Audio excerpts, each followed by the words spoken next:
Você vai. Boa noite, o pessoal aí já está entrando. Mônica, nossa convidada, nossa primeira convidada, primeira treinadora.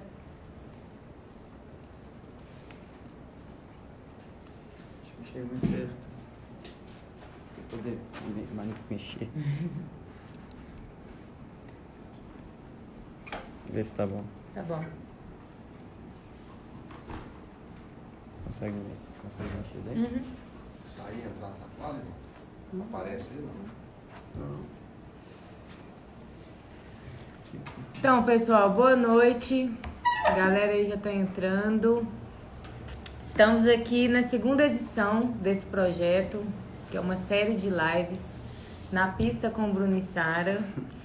E a ideia surgiu, né, esse nome na pista, como a gente divide a pista quando está dançando, na dança esportiva, a gente resolveu dividir um espaço com pessoas importantes para a dança esportiva, para trocar experiência, conhecimento, vivências.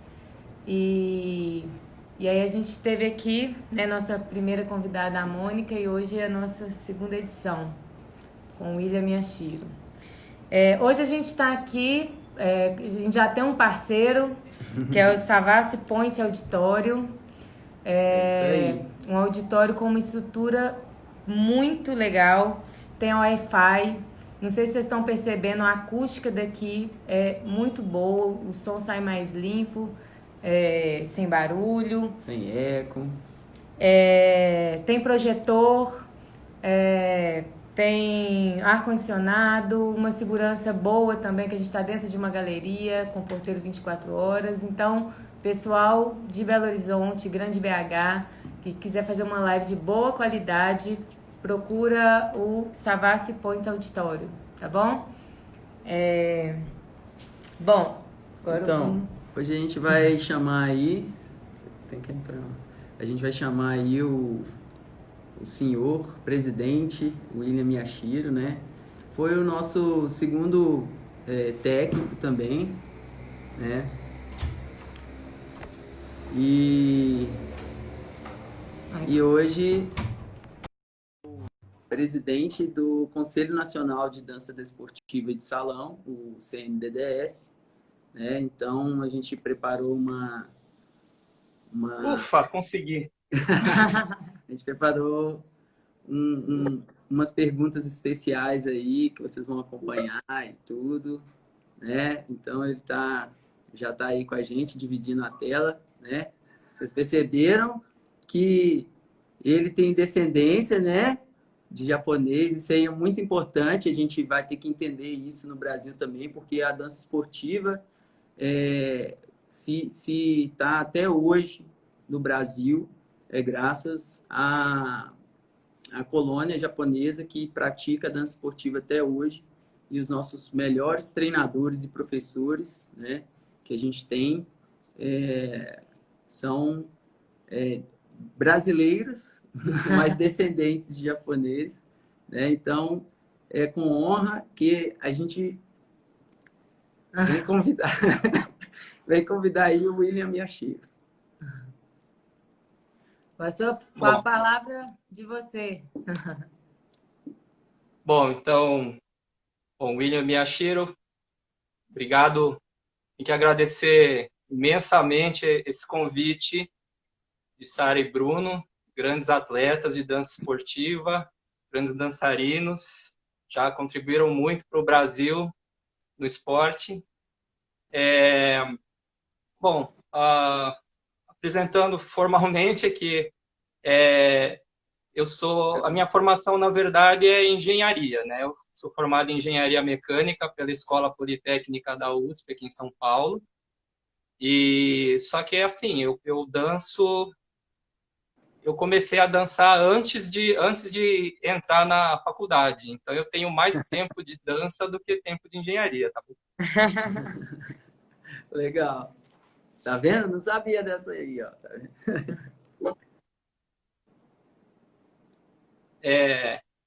Bom, vocês que começam com a pergunta, é isso? Não sei. Então, já aproveitando aí, né, que você colocou aí que já tem mais tempo de dança, de dança, né, vou colocar assim, né, a gente não sabe quando que você começou a fazer dança esportiva e a gente queria saber, né, quando e onde, né, você fez a sua primeira aula de dança esportiva especificamente e se desde do início, assim, você já se viu apaixonado pela dança esportiva, pela dança de maneira geral? Então, na verdade, assim, quando eu comecei a dançar, eu ia procurar uma escola de dança, tinha uma amiga minha que ela tava louca para fazer dança de salão, e a gente conversou um dia, falou assim, a gente podia procurar uma escola e tentar fazer uma aula, né? Daí uma quinta, sexta-feira, ela achou um anúncio, falou, olha, sábado vai ter uma turma iniciando na escola, que era a Arte Som, na época era uma grande escola da época, ela falou assim, vamos lá, sábado de manhã às 9, beleza. E aí eu fui e ela não foi. E de lá para cá, Tomou bolo? só... eu não... Até hoje a gente se pergunta por que ela não foi, né? Em todo caso, eu separei aqui algumas coisas históricas como é que é, da minha carreira, desde a dança de salão até começar a dança esportiva. Eu vou dar alguns flashes aqui, vamos ver se vai funcionar, né? Eu até perguntei agora à tarde se podia fazer isso, eu vou tentar, vamos fazer o primeiro aqui.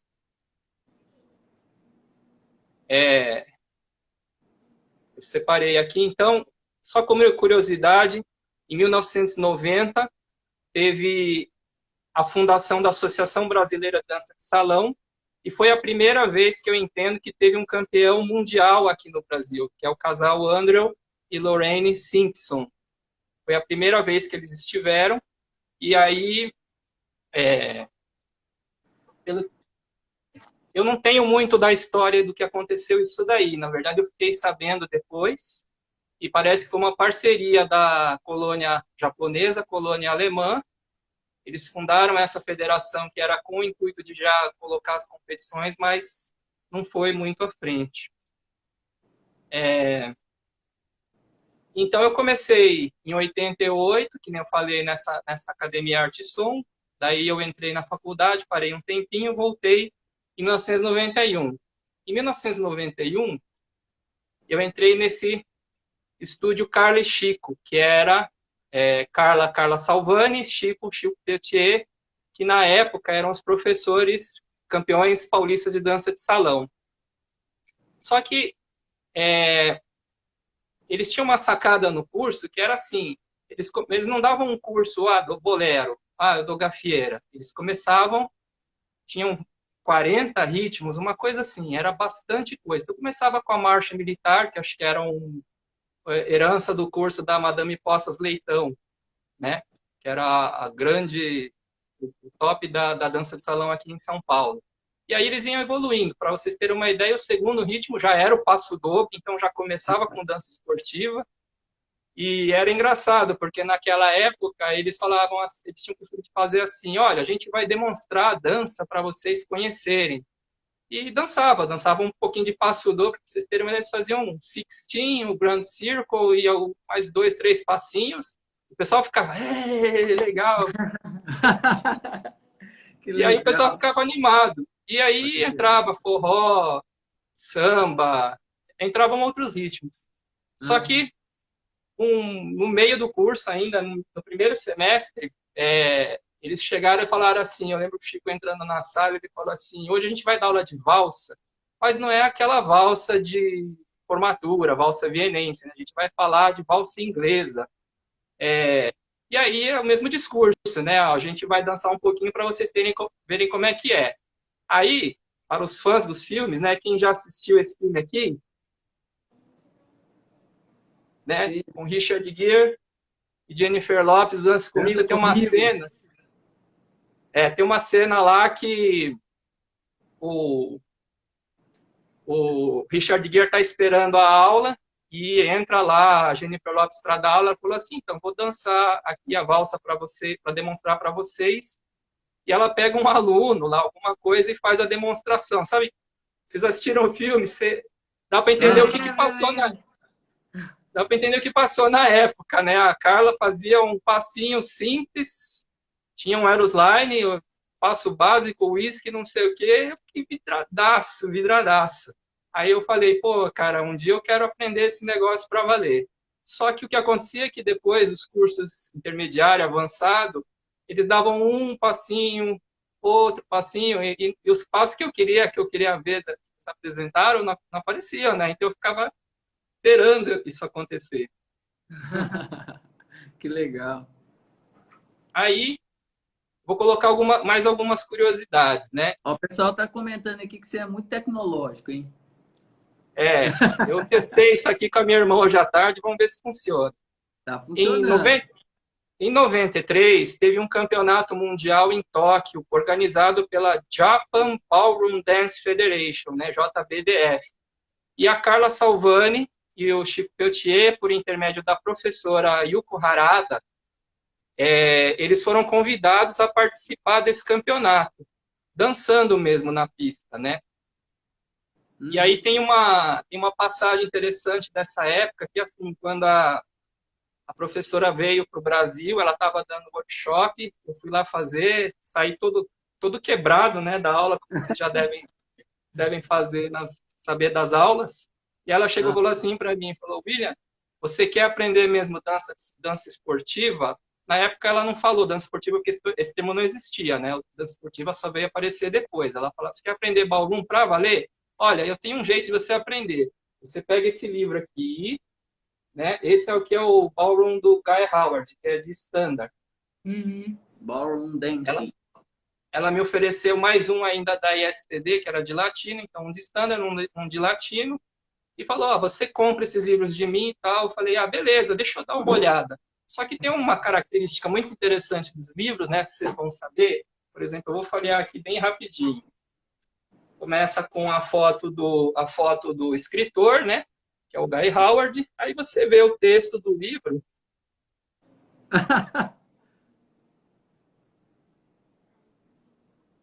A única foto que tem no livro é a foto do autor. Aí eu falei, como é que eu vou aprender a dançar só com texto?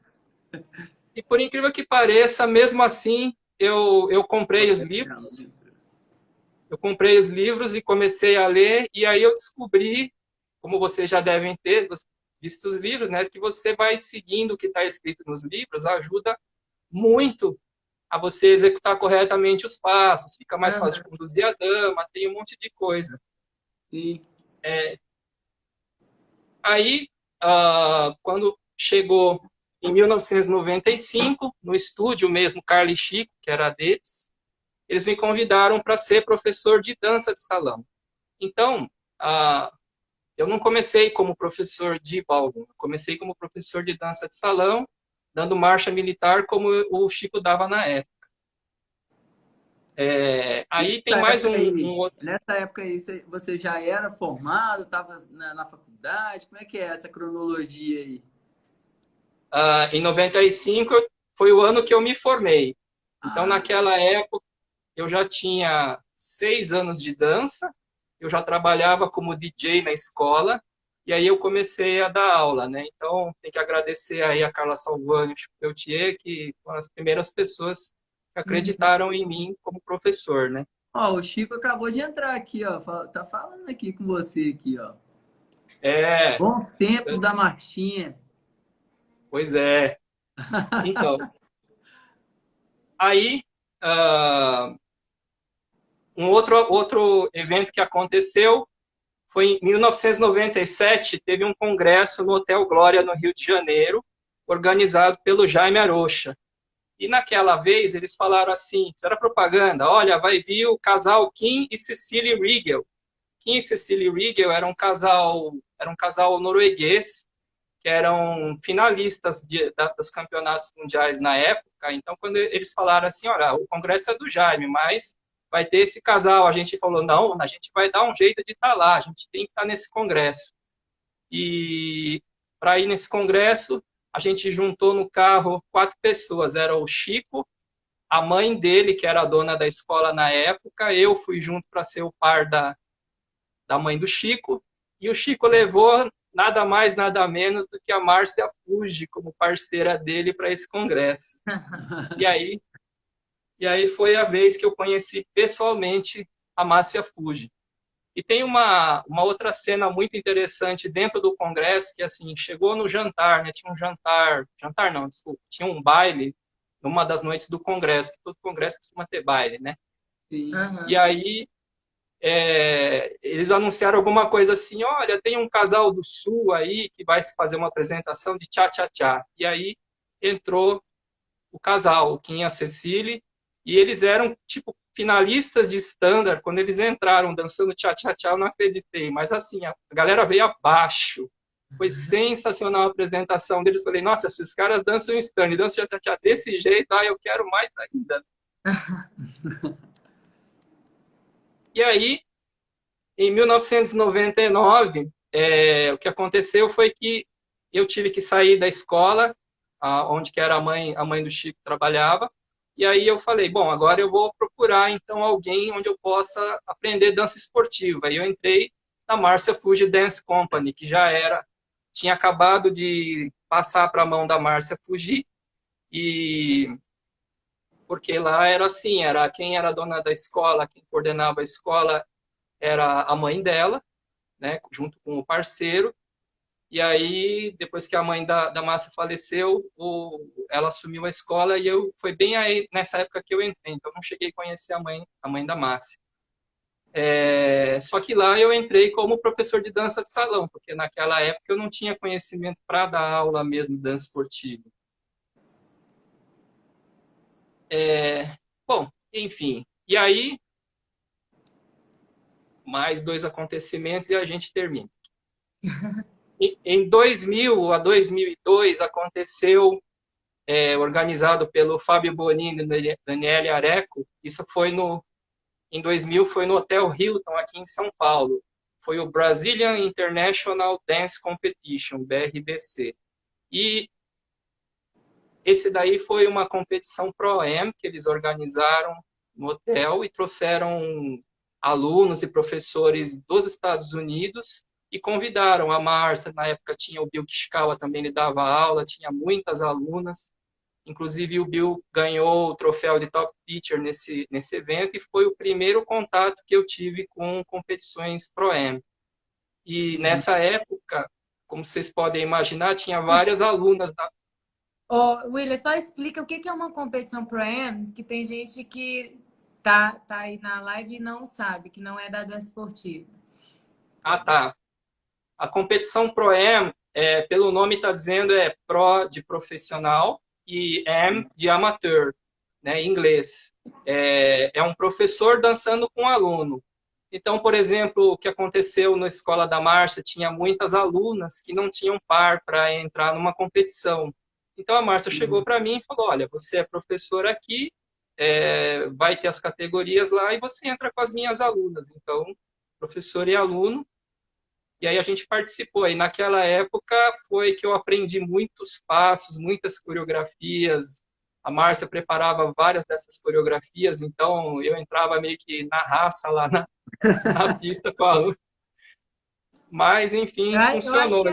que é mal sempre de treinador, né? Jogar assim na primeira.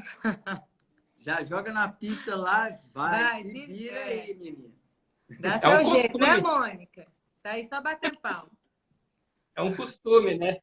A gente só mantém esse costume. E aí, finalmente, então em 2002, depois de toda essa experiência, a Márcia chegou e falou assim, ok, então agora você começa a dar aula mesmo de dança esportiva aqui na minha escola. E aí eu já tinha conhecimento para fazer isso. Então foi assim que eu comecei com dança esportiva mesmo. Uhum. E como que foi que você descobriu assim sua metodologia? Porque assim, né, na nossa percepção, né, o William foi nosso segundo treinador, né? Com a Mônica trazendo ele várias vezes para Belo Horizonte, a gente também depois indo a ficar lá atrás do William, da Márcia, tentou. E um processo diferente, assim, que a gente Vivenciou, né? com você, assim, de outros professores. Conta aí um pouquinho pra gente. Então, é como vocês disseram, é um processo, né? Ainda mais eu que meio que fui, não exatamente nessas palavras, porque eu já tinha estudado os livros da Yuko, né, na época. Uhum. Teoricamente, eu sabia vários passos, mas eu não sabia, na prática, conduzir a dama. Tinha várias coisinhas técnicas que eu não sabia. E tive que indo aprender essas coisas ao longo do tempo. E só que para ajudar, assim, eu frequentava as aulas da Márcia, que eram durante a semana à noite, e dava as aulas nos fins de semana. Só que ao mesmo tempo começaram a acontecer outras atividades que eram fora da escola que ajudaram bastante. Então, eu vou colocar mais uma coisa de histórico aqui, só como curiosidade. Em 2004, na Escola Superior de Educação Física de Jundiaí, foi realizado pela primeira vez a Copa ESEF de dança esportiva, organizado pela professora Bettina Reed. Eu tenho que falar esses nomes. Eu quis muito colocar o texto para o pessoal poder ver os nomes das pessoas, Aham. para poder procurar como referência, alguma coisa desse tipo. E Tá aí, sendo ótimo aí. olha lá, em 2005, foi fundada a CBDance, que é a Confederação Brasileira de Dança Esportiva, que antecedeu o Conselho Nacional, e a presidente na época era Carla Salvani, que foi a minha professora, por coincidência, e a Bettina Reed também está com o nome aí, porque ela participou na fundação dessa confederação, porque a Bettina tinha contatos na Alemanha, e facilitou muito o reconhecimento da confederação da CB Dance pela World Dance Sport Federation. E aí o que aconteceu? Com a fundação da confederação, eles começaram a realizar campeonatos de dança esportiva. Então tinha campeonato brasileiro e Copa Paulista, um ano o ano outro. E aí juntava as pessoas e ela convidava sempre a Márcia, eu, e o Kishkawa, que éramos os professores mais conhecidos da época, ela convidava a gente para ser árbitro nessas competições. Então eu nunca participei de uma competição nacional, né? Eu já falei isso aí para vocês, né? Que vocês já foram campeões brasileiros, eu nunca fui, porque eu nunca participei, eu sempre fui árbitro. E aí, em 2010 e 2011, eu coloquei 2010 e 2011 porque o evento, o Unitad Ball, ele é realizado no dia 31 de dezembro para o dia 1º de janeiro. É na virada do ano mesmo, em Washington, D.C., capital dos Estados Unidos. E nessa época eu fui patrocinado pela doutora Augusta Takeda, que ela fez uma proposta para mim, né? Na verdade, ela chegou um belo dia, ela falou assim: William, você tem que andar melhor que esse negócio de desenvolver a dança esportiva no Brasil. Então, eu vou levar você lá para os Estados Unidos para você ver como é que é uma competição de verdade e aí depois você faz isso aí no Brasil. Olha a responsa que ela me jogou, né? Então, foi uma experiência bem interessante e isso está influenciando muito do que a gente tem feito nas competições aqui no Brasil. E lá Então, ao você longo foi desse... competir com Pro-Am também, né? lá era uma competição Pro-Am, eu entrei como professor e a Augusta entrou como aluna. E é interessante, porque quem fez as inscrições é um conhecido nosso, eu não coloquei o nome dele aqui nos slides, mas é o Emanuele, né? O Emanuele Papacena, que ele já era professor da Augusta nos Estados Unidos, então ele fez todas as inscrições, ele falou assim, vou colocar você standard, são 5 danças, vai ser no Sênior 3, no Sênior 4, no Silver e no Gold. Então, para vocês terem uma ideia, isso significava 20 danças. E quando eu recebi a programação, eram todas em seguida. E a Augusta, acho que ela já tinha 70 e poucos anos na época, Vocês imaginam que era eu pegar ela para fazer, dançar 20 músicas seguidas. Vocês que já participaram de competição sabem como é que é o desgaste. Na quinta música ela já estava tremendo e foi até a 20ª. Corajosíssima, é insuperável. Doutora Augusta, olha, todos os aplausos. E voltando, então, ao longo desse tempo, então, com toda a formação para participar de competição Pro-Am e mais a Confederação Brasileira, eles trouxeram vários professores. Então, veio o Marcos Sietas, veio a Eva Angues, veio esqueci o nome da outra menina lá. Enfim, cada vez que vinha um professor, era um novo aprendizado. Mas é assim, sempre tem coisa para aprender e Ele tá tirando um bicho da cartola aí, gente. Presta atenção, vai vir coisa aí. O moral da história é assim, é que sempre quanto mais você aprende, mais você descobre que tem mais para aprender. É espetacular. Enfim, é assim que a gente desenvolve a metodologia, vai aprendendo cada vez, vai aplicando, e isso acontece até hoje, né? Com os outros profissionais que a gente trouxe, eu aprendi muita coisa, e aí está evoluindo, continua evoluindo. E você continua desenvolvendo aí sua metodologia até hoje, né? Continua. Ainda vai ter, depois eu vou arrumar umas coisas novas para colocar no treinamento. Ô, William, mas aqui, por exemplo, você está contando aí para gente que você participou de várias competições, né? Como professor, né? Profissional e amador, né? Então, assim, mesmo você não tendo participado do Campeonato Brasileiro, né? Como você disse, nas configurações que a gente tem hoje aqui, você participou de muitas competições. Você também teve parceiras, né? Que você deve ter participado de competições. Eu queria que você contasse um pouquinho dessa parte aí, que você já competiu internacionalmente também, na América do Sul, né? Na América Central. E eu queria saber como que foi esse processo também de você sair para competir internacionalmente com a sua parceira e a partir disso você, de uma hora para outra, teve que assumir a presidência do CNDDS. Como que foi essa transição assim de atleta? Você falou também que arbitrou muito, né? Mas estava como atleta aí e de repente deu uma virada. E conta aí pra gente, que a gente está curioso para saber como é que é esse processo e como que foi para você, assim, pessoalmente, sair de atleta e virar presidente, ser presidente. Conta aí como é que foi isso. Muita curiosidade para saber sobre isso. Deve ter sido muito difícil. Na verdade, era assim, competir era uma coisa que eu queria muito, né? E tecnicamente falando, na verdade, demorou um pouco para ter oportunidade. Eu passei até 2010, 2011, que foi a vez que eu competi lá no Pro-Am. Tecnicamente falando, foi a primeira vez que eu competi mesmo. Só que ali era como professor.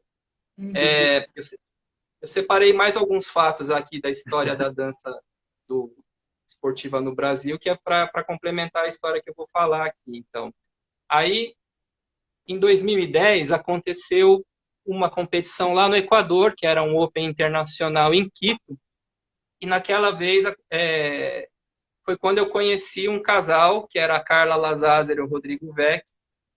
Eu coloquei auxílio técnico aí, porque assim, a gente foi informado pela confederação que ia ter a competição, e aí eu falei, beleza, eu combinei com a Márcia, a gente vai competir lá. Foi a primeira vez que eu e Márcia pensamos, vamos competir como casal, né? E só que na véspera da competição, a Márcia teve um problema de saúde, não pôde ir, então eu fui sozinho. E aí, quando eu cheguei lá, tinha a Carla e o Rodrigo, tinha o Charles e a Amanda, e tinha mais um casal, que era o Roberto e a Júlia. O Paulo e a Júlia.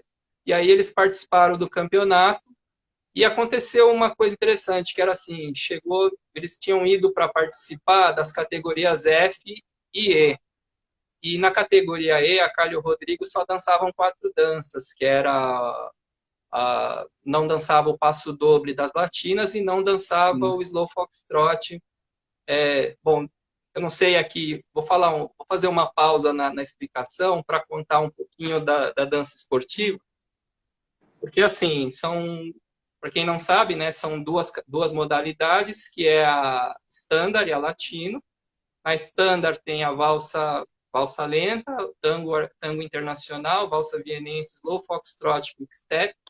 E no latinos tem o samba internacional, cha-cha-cha, a rumba, o passo doble e o jive. Então, naquela época, o Rodrigo e a Carla não dançavam o passo doble, que era a última dança que entrava, e não dançavam o slow foxtrot, que era a última dança que entrava no standard. E eles participaram da competição da E, e tinha o Open, né, que até hoje a gente introduziu nos nossos campeonatos. O Open é todo mundo contra todo mundo em todas as danças. E aí eles pediram, olha, a organização pediu para a Carla e para o Rodrigo, olha, vocês podem escolher um casal entre vocês aí para participar do Open? Aí a Carla e o Rodrigo olharam e falaram, vai ter que ser a gente, né? Porque depois vocês pedem essas histórias aí para eles na entrevista, né? Vamos trazer os dois aqui também, com certeza. E aí eles, com muita coragem, chegaram assim para mim e falaram, então, William, a gente sabe que você sabe um pouquinho dessas coisas, né? A gente não sabe nada, você pode ensinar um pouquinho de foxtrot e um pouquinho de passo... O passo doble a gente até se vira, mas o foxtrot a gente precisa de uma ajuda. Aí, por incrível que pareça, acho que eram 34 casais. Enquanto estava tendo as competições, eu peguei e ensinei para eles a sequência basiquinha, né, que é o feather step, three step, change of direction, 3 passinhos só. E dos 34 e foi a primeira casais... aula que você deu pra gente de slow fox. Eu fiz essa aula também. Esse é padrão, né? Mas aqui, ó, a Carla tá falando que vocês jogaram ela na fogueira também, ó, tá vendo? Então, na verdade, eu não tinha como fazer, porque a minha parceira tinha ficado no Brasil, né? Então, eu dei umas aulinhas para eles lá na hora, e dos 34 casais, eles pegaram o 8º, eles chegaram até a semifinal. Na época, eu olhei e falei assim, cara, vai ser difícil um casal brasileiro bater essa marca aí lá fora, porque o pessoal simplesmente esmerilhava, né? Ai. Cadê? E depois desse evento aí do Equador, aconteceu um outro que foi em 2012. Aconteceu esse Open Internacional em Buenos Aires. Presente, então, delegação brasileira, foi a primeira vez que a gente levou uma delegação grande, tinha 18 pessoas, entre técnicos e atletas, e 12 casais participantes. E tinha o tal de Bruno lá, né, com a parceira dele. Lembra que não era a Sara. Não era a Sara na época. Não, era eu. Eu ainda não queria dança esportiva. Não era a Sara. E foi a vez que eu achei assim, agora a gente vai todo ano conseguir deslanchar e mandar os casais lá. E aí tem mais um... Bom, enfim, o que aconteceu no meio dessa época aí, em 2011, eu ainda fui competir com a Márcia, foi um ano antes desse evento aí, eu esqueci de comentar. Eu cheguei aí no mesmo evento em Buenos Aires e competi com a Márcia lá. E a gente pegou 3º lugar em standard, e depois daquela competição, a Márcia falou assim, olha, William, eu achei interessante, mas eu acho que não vou mais competir com você, né? E nessa época, a Carla estava separando da parceria com o Rodrigo. E ela convidou, ela falou assim, olha, ano que vem vai ter algumas competições, eu não vou poder ir com o Rodrigo, será que a Márcia me empresta você? Aí, bom, sei lá. Elas negociaram lá, e em 2012 eu fui participar na Colômbia com a Carla já. E a gente, por incrível que pareça, a gente pegou A gente pegou medalha de ouro na competição, eu não tinha conseguido com a Márcia e consegui com a Carla na primeira vez já. Foi negociado, assim, como é que foi esse processo aí dessa negociação? Conta que agora eu fiquei muito curioso. Então, Como essa assim, parte aí duas você só pode perguntar. parceiras falam assim, não, quem vai? Eu ou você?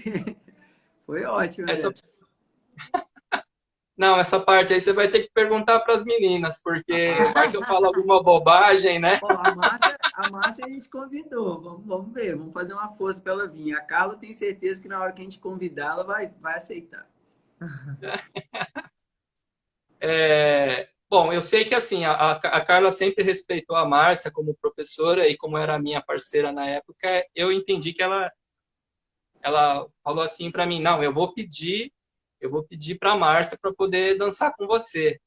E, só que eu não estava lá nessa conversa, então eu não posso dizer exatamente como é que foi. O que eu sei é que depois eu fiquei sabendo que a Márcia deu autorização, aí eu falei, então tá Foi bom, negociado, Liberou o passe. liberou o passe do dançarino. liberou o passe. É, enfim, aí no decorrer do tempo, o que estava acontecendo com os campeonatos era que a Carla estava colocando, a Carla Lazar estava colocando vários casais em competição, então não só ela entrava com o Rodrigo, mas ela já colocava vários casais nas competições. Uhum. E aconteciam algumas questões técnicas, o pessoal às vezes questionava alguns resultados e tal, e aconteceu um incidente lá em relação a essa competição do Equador que a gente foi. Para resumir a história, na verdade, algumas pessoas foram suspensas de competir, e aí o pessoal ficou, como é que eu vou dizer? O pessoal ficou agitado, o pessoal falou, não, porque não dá para fazer dessa forma. É um momento ruim de falar aqui, assim, da história, mas é um momento que, infelizmente, a gente tem que deixar que... Porque se Uhum. isso não tivesse acontecido, jamais teria o conselho. Para vocês terem uma Uhum. ideia, na época eu conversei com Mônica, né? E Mônica falava assim, não, a gente tem que fazer tudo pelo esporte, pelo esporte. Aí em algum momento, ela falou que estaria com o grupo do pessoal que ia sair da confederação e o pessoal,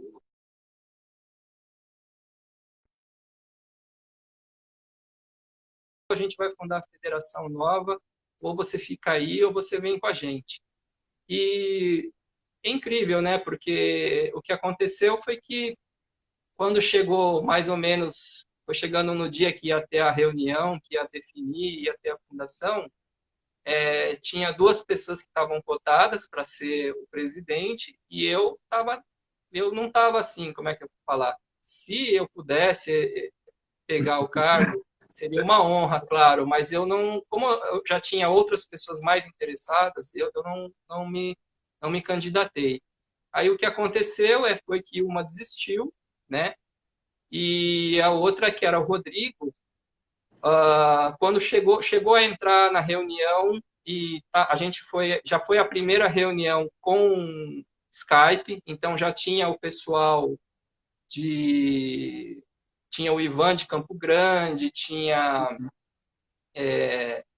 pessoal. Não, quem mais estava? Tinha a Mônica lá em BH e tinha um pessoal aqui de São Paulo. E aí, em algum momento, alguém falou assim para mim: se você não se candidatar, não vai ter a federação. E aí eu falei: bom, tá bom, né? Então vamos fazer o seguinte: é, vai, fala que eu topo, fala o que eu topo aí, ser o presidente, e o pessoal vota.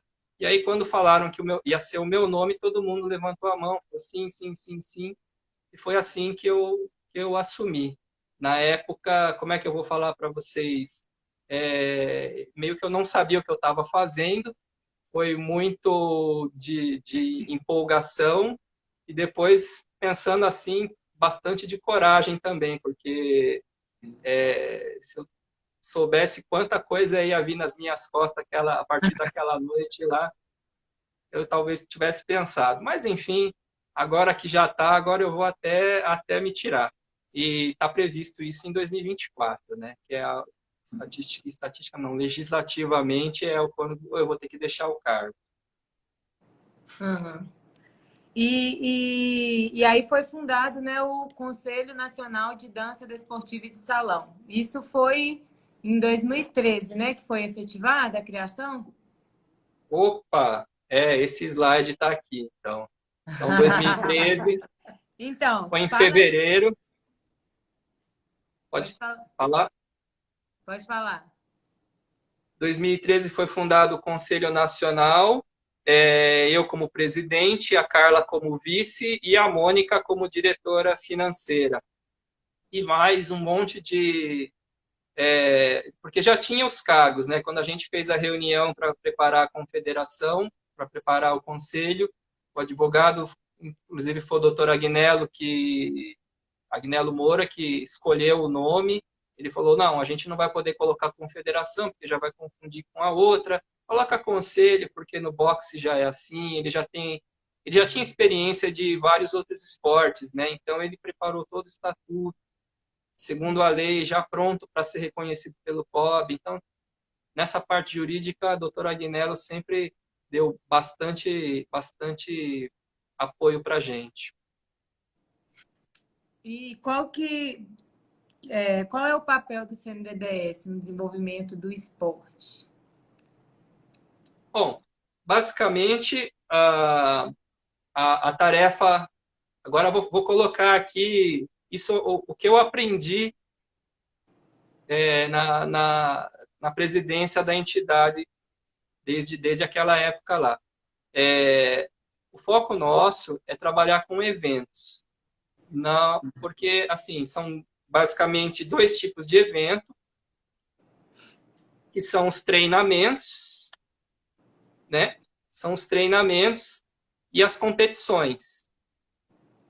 Então, para os treinamentos, a gente tem que desenvolver atletas, treinadores, árbitros, organizadores, staffs e dar a certificação para todo esse pessoal aí.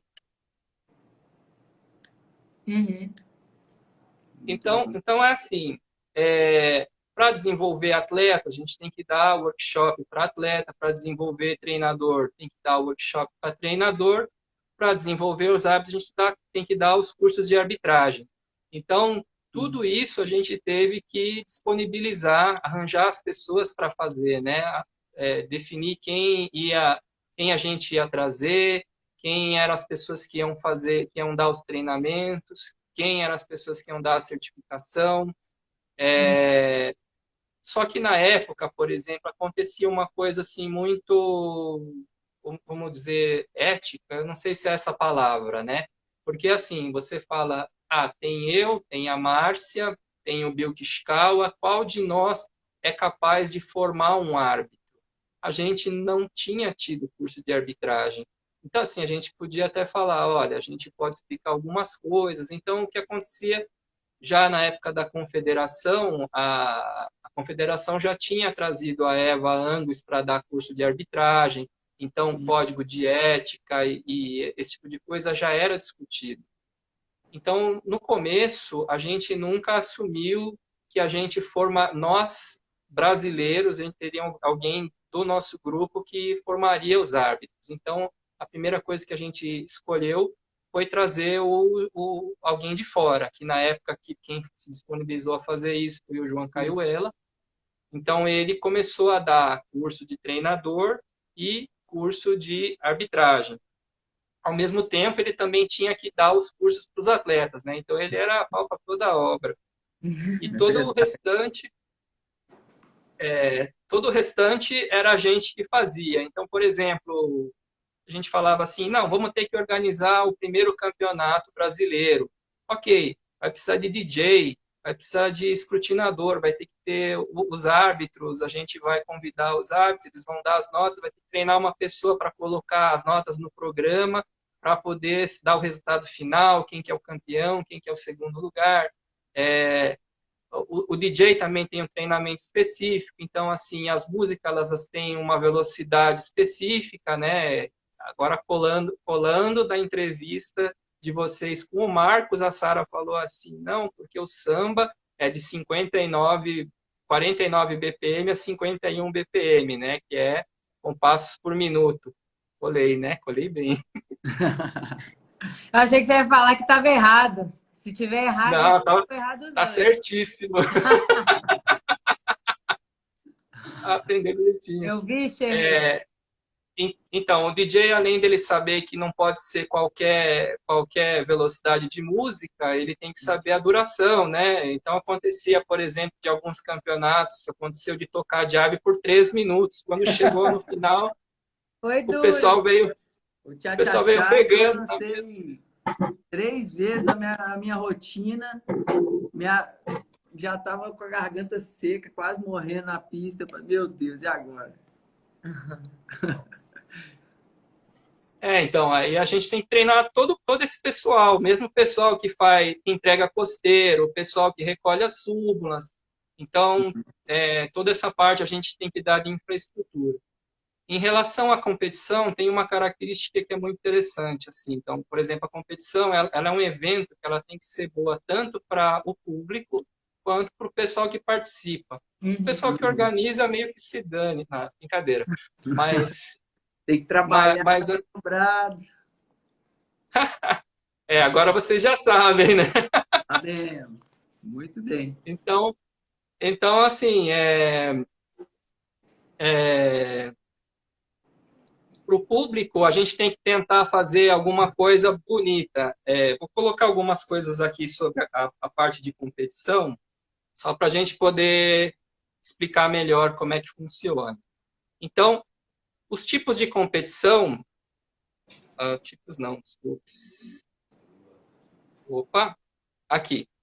Para as competições, a gente tem que desenvolver, então, os regulamentos das competições, o sistema de escrutínio e o sistema de treinamento. Então, por exemplo, uma coisa que o pessoal falava assim, porque as primeiras competições que a gente fez e tinha o primeiro bloco standard, então 1h30 de standard, depois 1h30 de latino. E aí o pessoal perguntava assim, mas por que a competição ela não é alternada? Por que não tem uma bateria de standard, uma bateria de latino, para o pessoal que é público poder não ficar cansado, né? Porque fica vendo mais ou menos as mesmas danças o tempo todo. Então, a logística aí é que os atletas têm que trocar de roupa. Então, não dá para falar, olha, você dança a valsa, troca de roupa, dança rumba, troca de roupa, dança valsa, tango de novo. Então, algumas coisas a gente tem que tentar favorecer o atleta e algumas coisas a gente tem que tentar favorecer o público.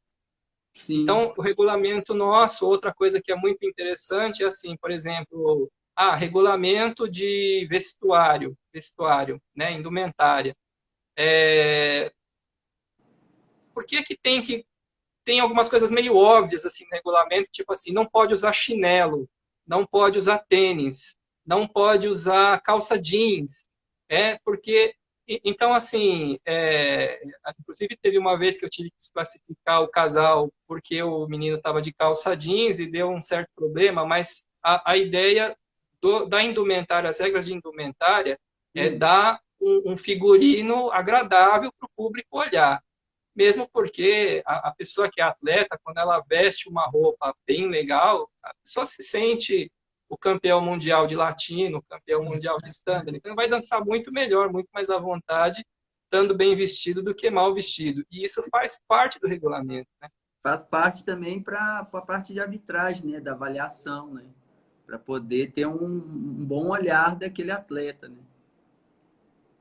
Então, na verdade, assim, existe o mínimo que é estabelecido pelo regulamento, que a pessoa tem que ter de figurino, mas tecnicamente falando, a indumentária, a qualidade, tem mais brilho, gira melhor, não sei, dá mais efeito do movimento do corpo, esse tipo de coisa não é um critério de arbitragem.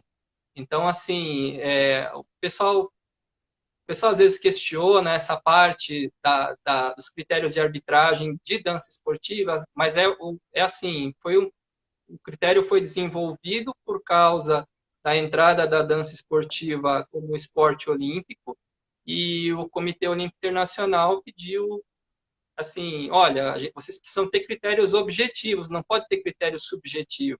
Então, assim, você avaliar a indumentária tem muito de subjetividade, né? Você corre o risco do árbitro, eu gosto mais de azul, então aquele que está de vermelho eu vou baixar, ou vice-versa. Então, o critério de indumentária realmente não deveria influenciar. É óbvio que, assim, para os árbitros mais iniciantes, eles não estão muito atentos com algumas coisas, então pode acontecer de um determinado, sei lá, um caimento do vestido da menina interessar e a pessoa falar, ficou bonito, tal, e dá nota melhor. Mas essa daí já é uma coisa que não deveria acontecer, né? Então, em relação ao desenvolvimento, a gente também tem os tipos de competição. O tipo mais comum é o tipo de casal, né, competição de casal, onde a gente tem casais, todos os casais contra todos os casais, que é o Open. A gente tem a divisão por classe e a divisão por faixa etária. A divisão por classe, para quem não sabe, né, as classes são divididas em letras, então A, B, C, D, E, D. A gente tem F no Brasil, tem países que têm a G, mas a classe A seria a classe mais alta, a classe profissional, e tem alguns países que têm a classe S, que é de special, que é a classe mais alta ainda, acima da A. E vai baixando, né? Classe B, classe C, classe D. Classe E seria a classe iniciante. A gente tem uma que é para facilitar ainda mais, em vez de começar com as 5 danças, começa só com 3, que é a F. E tem a divisão por faixa etária. Então, não faz sentido, por exemplo, uma criança ou um adolescente competir com um adulto, ou mesmo um idoso, né? Eu tenho 50 anos, vou competir com o pessoal de 20 anos. Não faz sentido. Então, tem as divisões de classe de faixa etária, que tem o júnior, o juvenil, o youth, o adulto. O adulto vai de 19 a 34 anos. 35 para cima já é o sênior nosso, que é considerado o master. E como curiosidade, por exemplo, em vários outros esportes, né, agora falando como esporte, o 35 nosso é uma idade até avançada. Acho que em esportes que tem o sênior numa idade tão alta, vamos dizer assim, são esportes assim mais tranquilos, tipo arco e flecha, tiro ao alvo, porque, sei lá, ginástica olímpica com 25, 26, a pessoa já meio que está passando já para a categoria sênior. Então, a maioria dos esportes, entre 25 e 30 anos, já são sênior. Além dessas categorias, a gente tem também, como tipo de competição, o semi-sex, as competições de grupo, a competição Pro-Am, que eu já comentei aqui. E, na verdade, assim, o que a gente está buscando é que são públicos de interesse, né? Então, cada pessoa vai estar interessada num determinado tipo de competição. Então, lembro até hoje, o dia que eles falaram, as meninas tiveram a ideia, vamos fazer... A Carla chegou para mim e falou assim, eu assisti um vídeo de uma competição que era same-sex, era homem com homem, mulher com mulher. Eu falei, é mesmo? Não, e estava lotado, e tinha público e tal, a gente vai fazer esse tipo de competição aqui no Brasil. E aí eu falei, nossa, para mim foi muito estranho isso daí na época, tal. Eu falei, bom, vocês estão querendo fazer esse tipo de competição, a gente dá apoio, né? Vamos lá. E foi uma surpresa, né? Porque não lembro vocês, acho que vocês já estavam nessa época. A primeira competição nossa tinha mais competidores, mais casais de same-sex do que as outras categorias. Então foi sucesso total. A gente criou, então, a competição de grupo também, que foi uma outra categoria que deu muito certo. Então, assim, do ponto de vista do atleta, o que a gente tem que fazer é dar opções de competições em formatos que seja interessante de participar. E organizar o evento e dar toda a infraestrutura para isso. E na parte do público, a gente tem que tentar organizar de maneira que o público tente, possa aproveitar ao máximo, respeitando os limites dos atletas. Então, por exemplo, tem algumas regras do tipo, ah, tem que ter o próprio tempo da música, né? O Uhum. jive é no máximo 1 minuto e meio para o atleta poder aguentar as 5 danças.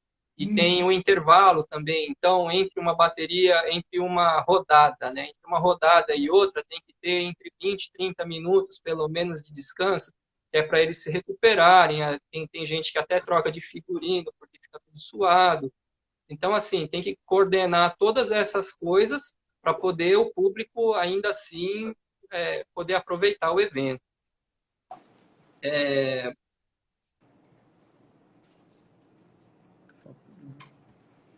Em relação, em relação às competições, então, já falei dos regulamentos. A gente tem o sistema de escrutínio. O sistema de escrutínio é um sistema de notas, né? Uhum. Até um tempo atrás, o que a gente usava era o sistema Skating System, que era com nota por colocação. Então, entrando 6 casais na pista,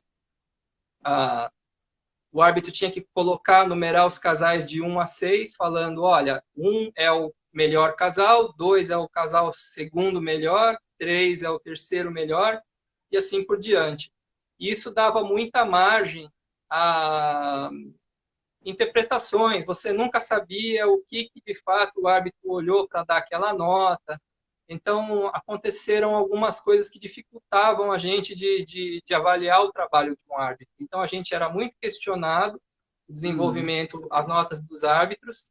E aí, em determinado momento, o Patrick, o nosso diretor de arbitragem, né, o Patrick, ele foi para a Espanha, fez um curso do novo sistema, que é um sistema por notas, e aí ele trouxe de lá, da WDSF mesmo, o sistema novo que a gente usa hoje, que é o sistema por notas.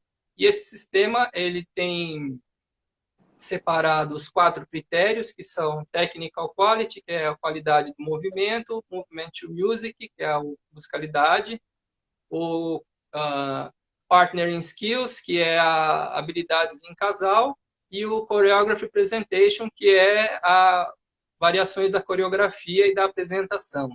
Que são 4 critérios que são avaliados por árbitros separadamente, então coloca 3 árbitros em cada critério, 4 árbitros em cada critério, 5 árbitros em Uhum. cada critério, e aí, com base nas notas, eu não sei, assim, os treinadores disseram para mim que estavam passando a usar melhor essas notas, falando, agora eu descobri que a falha do meu casal é mais em qualidade técnica do que em Uhum. musicalidade. Então, eles vão direto. Você tem um diagnóstico, né? Tanto o treinador Não, quanto o atleta tem um diagnóstico ali pontual. dá uma visão melhor, né, um feedback melhor para o atleta o que ele precisa melhorar. Tá. Oi, É, oi. desculpa, eu vou ter que te interromper, que eu tô o Instagram ele tem o limite de 1 hora e aí a gente está com 2 minutinhos. Isso. Então, só finaliza essa fala para a gente sair e entrar de novo, tá A bom? gente vai abrir uma outra live, viu, pessoal? E volta todo mundo. A gente está esperando vocês aqui, hein? Vai lá. Bom, enfim, terminando então essa pergunta, que na verdade já está no final da pergunta, né? O que a gente, Aham. na verdade, é colocar toda a infraestrutura para organizar os eventos para atrair o público. Então, atraindo o público, a gente atrai mais atletas e aí vai expandindo a dança no Brasil. Só que tem uma diferença em relação à parte que são as escolas. Então, cada escola tem o seu trabalho de desenvolver seu atleta e usar os nossos eventos como ferramenta. Então, o que a gente dá é só uma ferramenta. A gente não vai resolver todos os problemas. É isso que eu queria colocar. Legal. Uhum. Então, nós vamos finalizar essa parte, né? Fechar essa primeira live e vamos retornar numa segunda live para a gente terminar, tá?